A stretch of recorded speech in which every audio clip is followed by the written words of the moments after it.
नमस्कार दोस्तों, स्वागत है आपका अपने चैनल धार्मिक ज्ञान 011 में। आपसे रिक्वेस्ट है कि वीडियो को अंत तक जरूर देखें। वीडियो पसंद आए तो लाइक करें।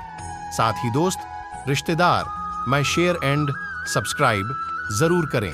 इससे हमें वीडियो बनाने का मोटिवेशन मिलता है और इस तरह की सच्ची धार्मिक ज्ञान की बातें लाते रहेंगे। आज हम मित्रों, क्या आपको पता है कि समस्त स्त्रियां गर्भवती किस श्राप के कारण होती हैं? अगर नहीं, तो हम आपको बताते हैं कि वह कौन से मुनि थे जिन्होंने समस्त स्त्री जाति को श्राप दिया था कि वह आज के दिन से सभी स्त्रियां गर्भवती हो जाएंगी। इसे मैं आपको एक कथा के माध्यम से बताऊंगा। मित्रों, एक समय की बात है। भगवान भोलेनाथ अपने कैलाश पर्वत पर विराजमान थे। तब उनके पास माता पार्वती आती है और कहती हैं, हे प्राणनाथ, आज मैं आपके पास एक प्रश्न के उद्देश्य से आई हूं। तब भोलेनाथ कहते हैं कि हे पार्वती, बताओ कौन सा है वह तुम्हारा प्रश्न। तब पार्वती कहती हैं कि हे प्राणनाथ, हे चराचर जगत के स्वामी, मेरा प्रश्न यह है कि वह कौन से आरष्य मुनि थे जिन्होंने कलयुग की स्त्री को ही गर्भ धारण करने का श्राप क्यों दिया। देवी, पार्वती आगे कहती है कि स्त्रियों में ही गर्भ की उत्पत्ति क्यों होती है? संसार में केवल स्त्रियां ही गर्भ धारण क्यों करती हैं? इसके पीछे क्या कारण है? यह कष्ट केवल स्त्रियों को ही क्यों सहन करना पड़ता है? यह बात सुनकर भगवान भोलेनाथ कहते हैं कि हे पार्वती, यह प्रश्न प्रत्येक कलयुग की स्त्री के लिए महत्वपूर्ण है, क्योंकि पहले ऐसा नहीं था। पहले की स्त्रियां गर्भवती नहीं होती थीं। हे देवी पार्वती, मैं तुम्हें इस प्रश्न का उत्तर एक कथा के माध्यम से दूंगा।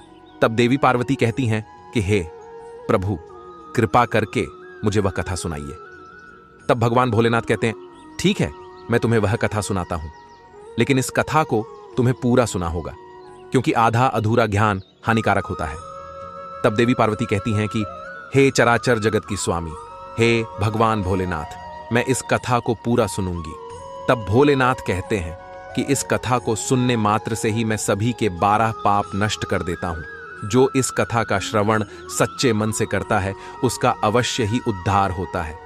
भगवान भोलेनाथ अब उस कथा को सुनाना प्रारंभ करते हैं और कहते हैं कि हे देवी पार्वती, एक समय की बात है, ब्रह्मदेव ने समस्त सृष्टि की रचना की है। ब्रह्मदेव ने अपने मन से तथा शरीर के पृथक पृथक अंगों से अनेक आर्षि मुनियों की रचना की है तथा अनेक सुंदर सुंदर अप्सराओं, गंधर्व तथा देवताओं की भी रचना की है। ब्रह्मदेव ने ही स्त्रियों को सौंदर्य और चंचलता प्रदान की है। परंतु हे देवी पार्वती, एक समय की बात है, आर्षि पुलत्स्य का जन्म ब्रह्मा के कान से हुआ। पुलत्स्य ब्रह्मा के मानस पुत्रों में से एक है। ब्रह्मा ने पुलत्स्य को अनेक प्रकार की विद्या प्रदान की तथा पुलत्स्य के प्रकट होने का उद्देश्य उन्हें समझाया। फिर ब्रह्मा ने पुलत्स्य को संसार के कल्याण के लिए तपस्या करने का उत्तम कार्य सौंप दिया। ब्रह्मा की ही आज्ञा से सतयुग में महर्षि पुलत्स्य सुमेरु पर्वत के उच्च बिंदु पर तपस्या करने के लिए चले गए। पुलत्स्य वहां पर आश्रम का निर्माण करके घोर तपस्या करने लगे। भगवान भोलेनाथ आगे कहते हैं, हे देवी पार्वती, उसी समय अनेक गंधर्व देवता, दानव तथा अप्सराएं उस स्थान पर विचरण करने के लिए आया करते थे।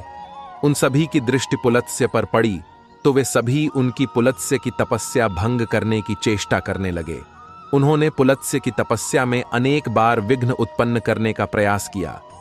खेल खेल में अप्सराएं पुलत्स्य के तप को भंग करने का प्रयास करने लगी। तभी पुलत्स्य ने क्रोध में आकर वहां पर उपस्थित सभी अप्सराओं और गंधर्व को यह चेतावनी देते हुए कहा कि आज के बाद जो भी प्राणी मेरे सामने आएगा और मेरी तपस्या में विघ्न डालेगा, वह गर्भ धारण करेगा। पुलत्स्य की ऐसी कठोर वाणी सुनकर समस्त अप्सराएं, गंधर्व आदि भयभीत हो गए और वहां से डर कर दूर भाग गए। भगवान भोलेनाथ कहते हैं कि हे देवी पार्वती, उसी समय पर्वत पर कंधर राशि तृण बिंदु की कन्या हविभुवा अपने माता पिता के साथ निवास करती थी।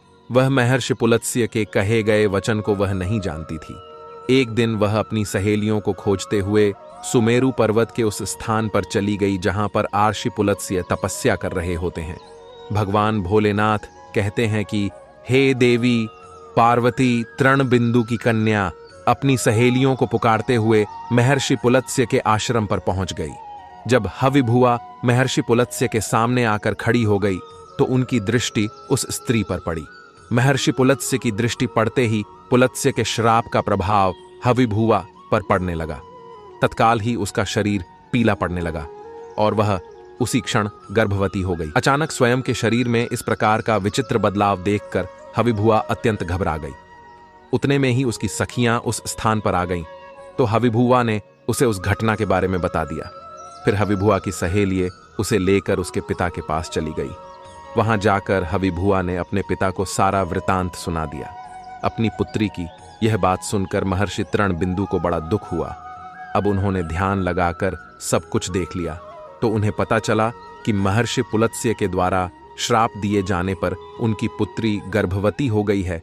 इससे वे अत्यंत दुखी हो गए और तुरंत ही अपनी कन्या को साथ में लेकर वे सुमेरु पर्वत पर चले गए।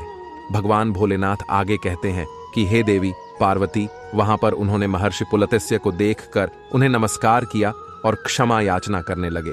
आर्षि तृणबिंदु कहने लगे, हे महर्षि, आप तो साक्षात ब्रह्मा जी के मानस पुत्र हैं। सारे संसार में आपकी कीर्ति है। आप परम दयालु और परम कृपालु हैं। आज मेरी पुत्री के द्वारा अपराध हुआ है। वह आपके द्वारा कहे गए कथन से अनजान थी।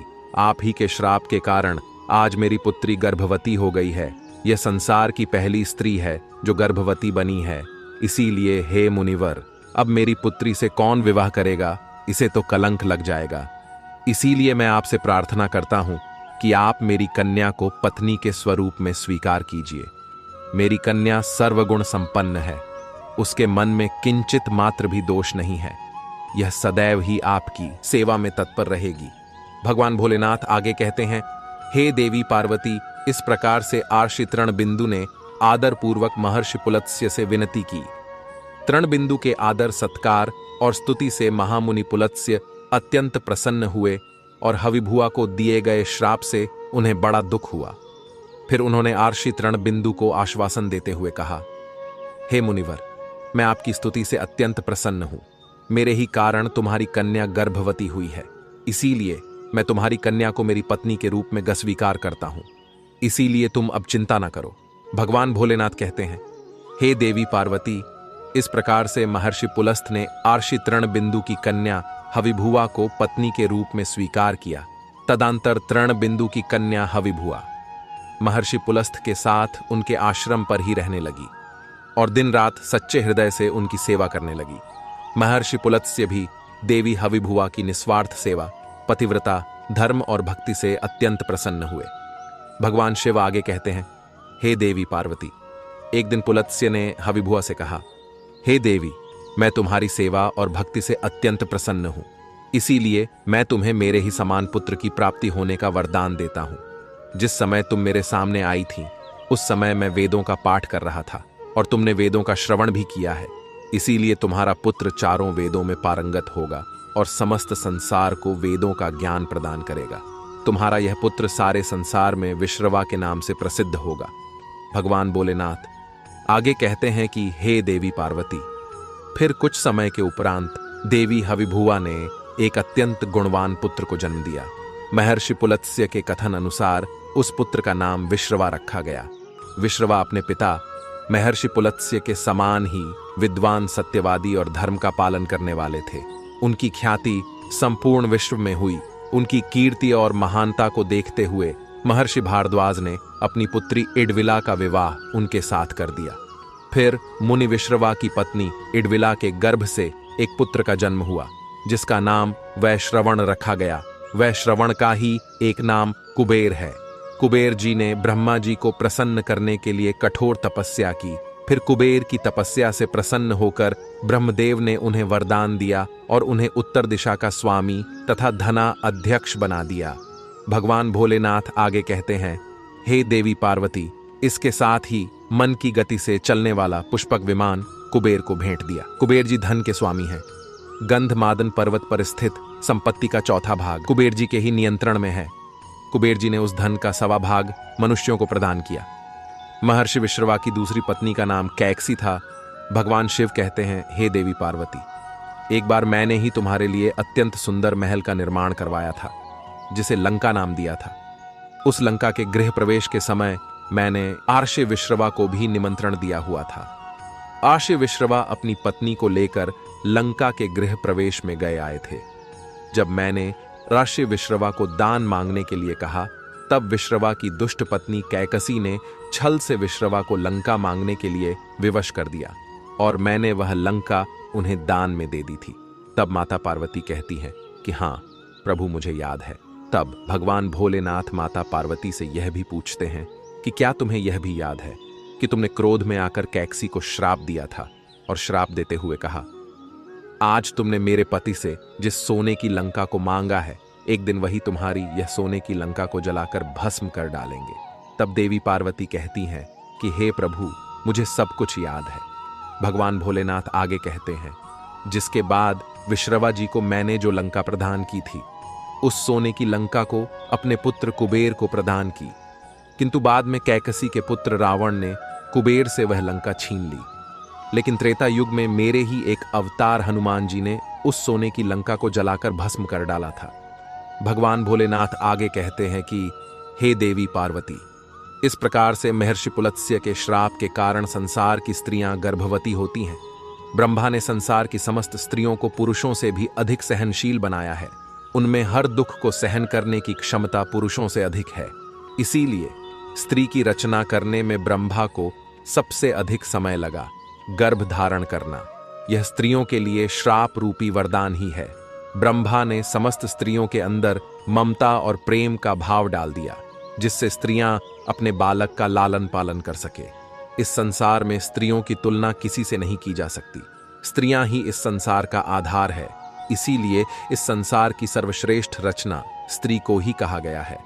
भगवान भोलेनाथ आगे कहते हैं कि हे देवी पार्वती, अब तो तुम्हें पता ही चल गया होगा कि आखिर वह कौन से ऋषि मुनि थे जिन्होंने स्त्रियों को गर्भवती होने का श्राप दिया था। तब देवी पार्वती कहती हैं कि हे प्राणनाथ, मुझे सब कुछ झात हो गया है। हे प्रभु, आपका इस प्रश्न का उत्तर श्रवण कराने के लिए मैं सदैव आपकी आभारी रहूंगी।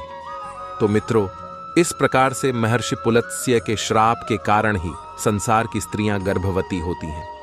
मित्रों, आपको यह कथा कैसी लगी, हमें कमेंट में अवश्य बताइएगा और इस वीडियो को ज्यादा से ज्यादा लोगों तक शेयर करिए ताकि उन्हें भी इस बात का ज्ञान हो सके। अगर आपने वीडियो को यहां तक देखा है तो वीडियो में हर हर महादेव कमेंट अवश्य कमेंट करना। मित्रों, आप सभी का वीडियो देखने के लिए दिल से धन्यवाद।